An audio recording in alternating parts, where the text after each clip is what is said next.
여름 특집 인간의 발길을 허락하지 않는 그곳 19 9위를 공개합니다. 모모 호수의 미스터리. 러시아 아르한겔스크 지역의 수루지 호수. 신비롭고 아름다운 자연 경관으로 유명한 곳이었는데요. 그런데 2002년 가을 러시아 당국이 수루지 호수를 출입 금지 지역으로 선포. 인간의 발길을 차단했습니다. 여기도요? 여기는 왜요? 수루지 호수는 다양한 어종과 풍부한 어획량을 자랑하는 곳이었습니다. 그런데 2001년 어부들이 호수에 설치한 그물에 걸린 물고기를 잡으러 간 그때 갑자기 온몸에 힘이 풀리고 더워졌어요. 어떻게 돌아왔는지 잘 기억나지가 않아요. 물고기를 잡던 어부들이 갑자기 경련을 일으키더니 이내 열병에 휩싸였습니다. 결국 어부들은 모든 걸 다 팽개치고 돌아갔지만 끝내 어부 중 한 명은 사망하고 말았습니다. 이후에 밝혀진 어부의 사인은 미확인된 독극물 중독. 그런데 말입니다. 이상하게도 어부들이 그날 섭취한 물, 보드카, 생선 그 어느 곳에서도 독극물 성분은 발견되지 않았습니다. 호수에서 나는 수증기가 독성분이 있어가지고 수증기가 독이 감염이 됐다. 굉장히 미스터리한. 자, 미스터리 사건은 여기서 끝나지 않았습니다. 얼마 후 수루지 호수에서 낚시를 하던 사람들 역시 갑작스레 어지럽고 몸에 힘이 풀리는 증상을 느끼더니 열이 오르고 급기야 호흡곤란까지 호소했습니다. 검사 결과 이들 역시 알 수 없는 독극물의 중독. 결국 일행 중 2명이 의식불명 끝에 사망. 겨우 생존한 사람들 역시 간과 신장, 근육 조직이 손상되는 치명상을 입었습니다. 하지만 이번에도 역시나 사람들이 먹은 음식 어디에서도 독극물은 발견되지 않았습니다. 야, 이게 한 번이 아니면 그럼 진짜 뭔가 원인이 있다는 건데. 야, 근데 호수에. 근데 이게 더 무서워. 차라리 뭐가 원인이 있으면 그걸 조심하면 되잖아. 하하. 근데 이게 없다고 하니까 이게 더 공포스러운 것 같아요. 그렇죠. 호수 물 같은 걸 좀 조사를 해봤어요? 물론입니다. 과학자들이 수루지 호수가 오염된 건 아닌지 조사를 해봤는데요. 그런데 호수의 물, 호수에 서식하는 물고기, 심지어 호수의 공기 샘플까지 채취해 실험한 결과 모두 정상이었습니다.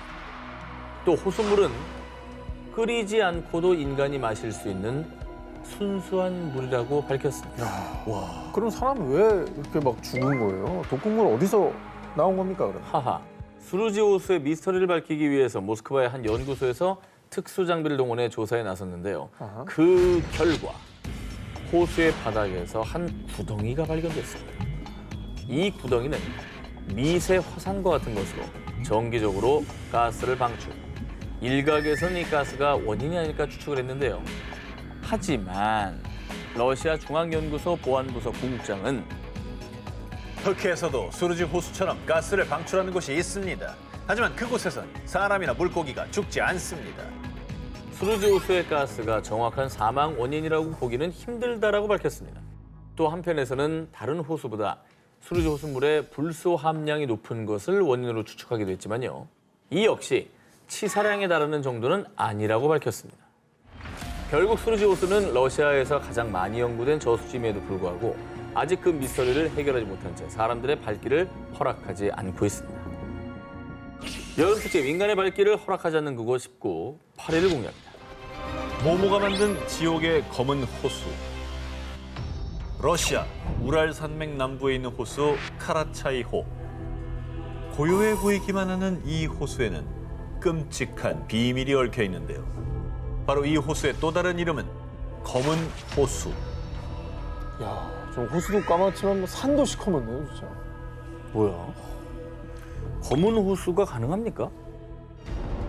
만약 이 호수에 다녀온다면 암에 걸릴 확률 21%, 에이. 선천적 결함이 생길 확률 25%, 아우, 백혈병에 걸릴 확률 41% 뭐야. 증가. 심지어 이 호수에 1시간만 서 있어도 한 달 안에 사망할 확률이 무려 60%. 이 수치는 실제로 카라차이호 인근을 조사했을 때 나온 충격적인 결과입니다. 저거 찍은 사람도 불안하다. 목숨 걸고 찍었겠다. 절대로 안 가고 싶네요. 한 언론에서 세상에서 가장 위험한 지역으로 보도되기도 한 이 호수는 1940년대 구소련이 비밀리에 만든 마야크 재처리 공장 인근에 있습니다.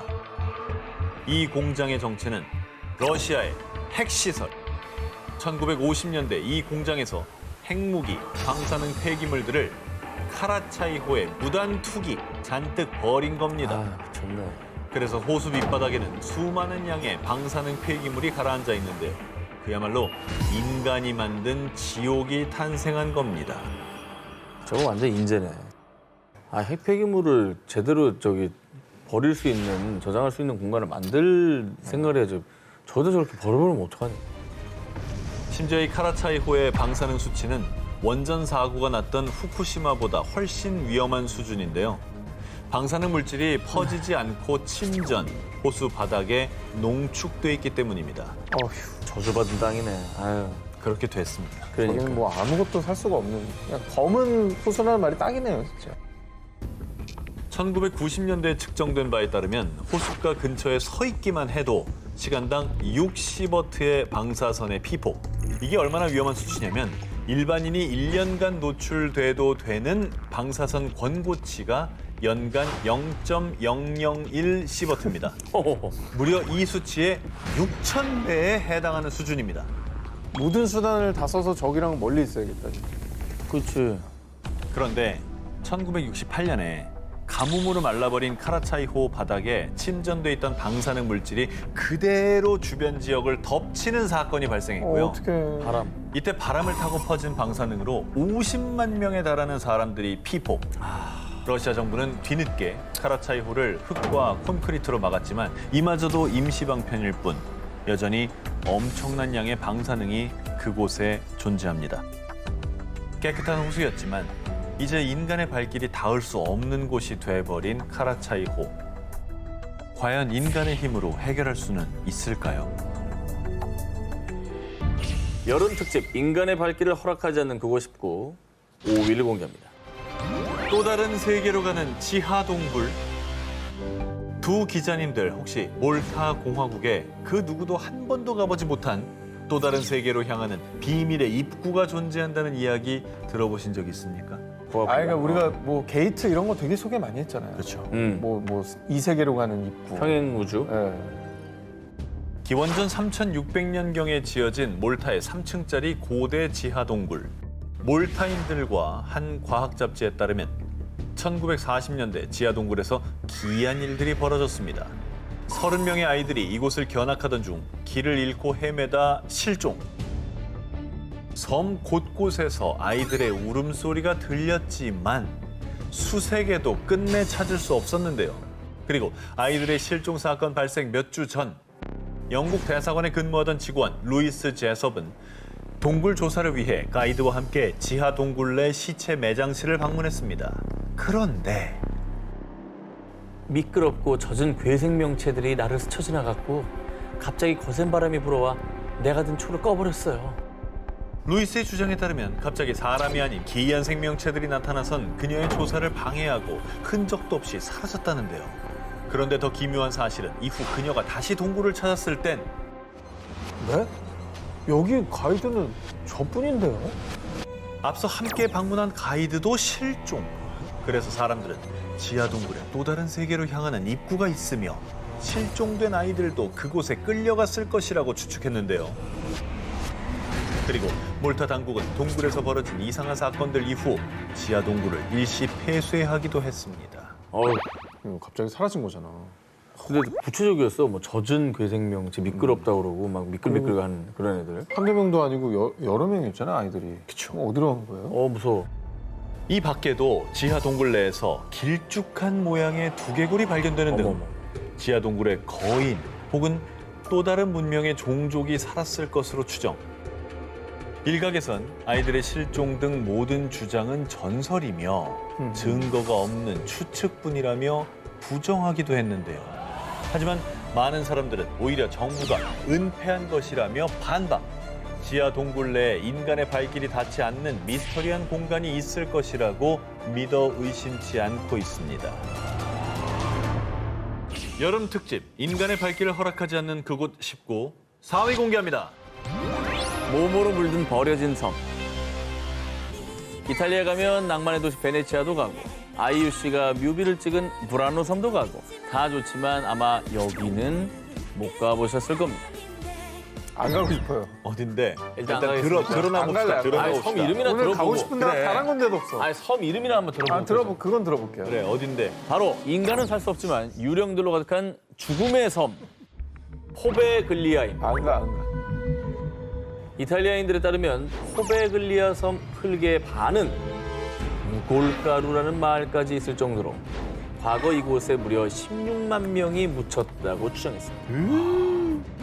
아니, 뭐 과정부터 진짜 흙의 절반이 무가루라는 거예요. 아, 근데 그 표현이 너무 끔찍하다. 뭔가 학살이 있었나? 사실 이곳의 또 다른 이름은 일명 역병의 섬.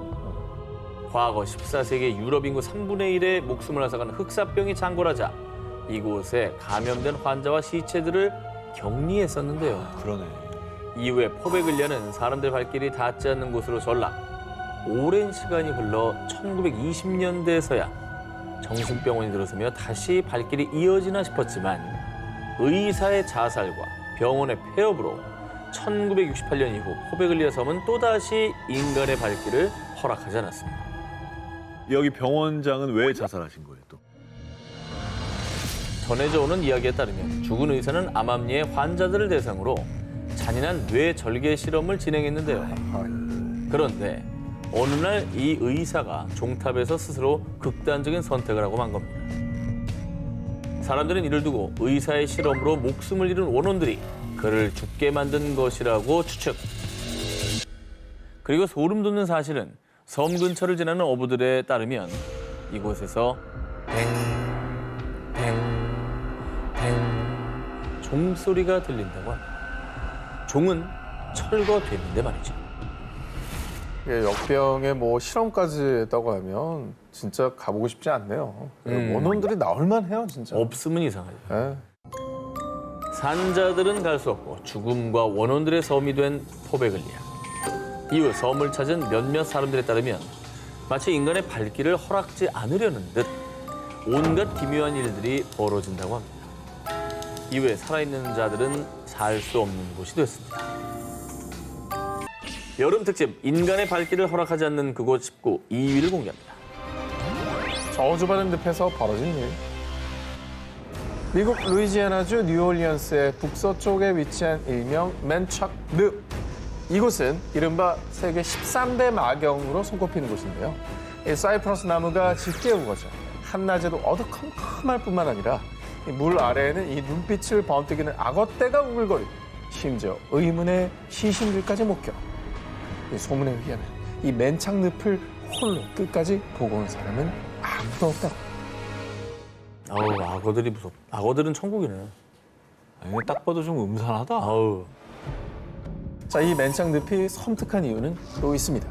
현지인들에 따르면 이 맨착 늪은 이 줄리아 브라운이라는 여성의 허락 없이는 들어갈 수 없다고 알려져 있는데요. 그 누군데요? 땅 주인이야? 영매 뭐 이런 사람 아니에요? 이 줄리아 브라운은 1910년대 실존했던 여성으로 인근 마을에서 주민들을 도왔던 부두교의 사제였다는데요. 부두가 영매 같은 사람이잖아. 맞네. 하지만 주민들의 배신과 핍박에 큰 배신감을 느낀 그녀는 언젠가는 내가 죽었어. 온 마을을 다 가져갈 것이다. 이렇게 마을에 저주를 퍼부었습니다. 이후 1915년 9월 29일 그녀의 장례식 날 실제로 거대한 허리케인이 마을을 휩쓸어 수십 명의 목숨을 앗아갔다는데요. 그리고 그 전설을 입증하기라도 하듯 맨착 늪을 다녀온 사람들 사이에서는요. 분명 거기서 어떤 여자의 목소리를 들었다고요. 늪을 떠다니는 유령도 봤어요. 유령 목격담이 쇄도. 그래서 맨착 늪은 줄리아 브라운과 그녀의 저주로 억울하게 죽은 사람들이 원혼으로 나타나는 곳. 일명 유령 늪으로도 불리고 있습니다. 뭐 전설인지 뭐 허구인지 확실하진 않지만은 실존 인물이 있었다는 건 확실한 거잖아요. 그렇죠. 유령과 의문의 시신이 출몰하는 공포의 맨착 늪. 정말 줄리아 브라운의 저주가 실현된 걸까요? 아니면 그저 헛된 소문과 환영에 불과할 뿐일까요? 그 진실은 알 수 없지만요. 함부로 도전했다가 절대 헤어나올 수 없는 늪에 영영 빠져버릴지도 모르겠습니다. 미국 테네시주 녹스빌에는 높은 철조망 울타리로 둘러싸인 비밀의 장소가 있습니다. 그곳은 워낙 흉흉한 소문이 맴돌아서 알만한 사람들은 얼씬도 안 하는 곳. 드넓은 땅에는 썩어가는 시신들이 찌르고 뭐야? 그리고 정체 모를 사람들이 혹시나 외부인이 보기라도 할까봐 다급히 시신을 숨기기까지. 시신이 어찌나 많았던지 사람들은 그곳을 버디팜, 즉 시체 농장이라고 불렀습니다. 이거 연쇄살인마 뭐 그런 거예요? 아니면 뭐 범죄 현장이랄지 이상한 종교 단체. 종교의식인가 보다. 저기서 대체 무슨 일이 벌어지고 있는 겁니까? 그 시작은 1977년으로 거슬러 올라갑니다. 당시 테네시 대학교의 인류학자였던 윌리엄 베스 교수. 어느 날 그는 한 변사체에 대한 분석을 의뢰받았지만 당시는 관련 연구가 발달하지 않았던 때라 사후 경과 시간 추정에 큰 오류가 있었습니다. 이에 베스 교수는 1981년에 시신 연구 시설인 테네시 대학교 인류학 연구소를 설립해서요. 기증받은 시신들을 연구하기 시작했습니다. 어머, 진짜? 교수는 연구원들과 함께 시신을 땅에 묻는가 하면 시신 일부는 땡볕에 방치, 다양한 환경에 시신을 노출시켜서요. 시신의 부패 과정과 속도, 사후 경과 시간 추정 문제 등을 체계적으로 연구했던 겁니다. 시체 농장이라는 다소 오싹한 이름 뒤에서 사실은 아주 획기적인 법의학 연구들이 이루어지고 있었던 거죠. 사실 이 여기서 나온 연구 결과 덕분에 억울한 누명을 썼다거나 이런 분들이 이제 좀 법의학 사인이 연구는. 밝혀진다거나 이런 그뿐만이 일들이 아니라 있었던 거네요. 도망갈 수 있었던 범죄자를 잡아놓을 수 잡기도 있었던 하죠. 야, 그러니까 CSI의 원조네, 진짜. 원조죠. 그러네. 시신이 아닌 살아있는 사람, 인간의 발길은 제한됐던 이곳. 수십 년간 연구 축적된 데이터베이스들 덕분에 시신 주변의 벌레 상태만으로도 사망 시간을 추정할 수 있을 정도로 법의학 수사는 방대한 발전을 기록했고요. 방대한 양의 범죄 해결에도 큰 영향을 미쳤다고 합니다. 살아있는 사람들은 출입할 수 없는 장소, 시체 농장. 그곳에서 연구되는 누군가의 주검이 그저 공포로만 치부되는 일이 없기를, 그리고 더 이상 끔찍한 범죄가 발생하지 않기를 바랄 뿐입니다.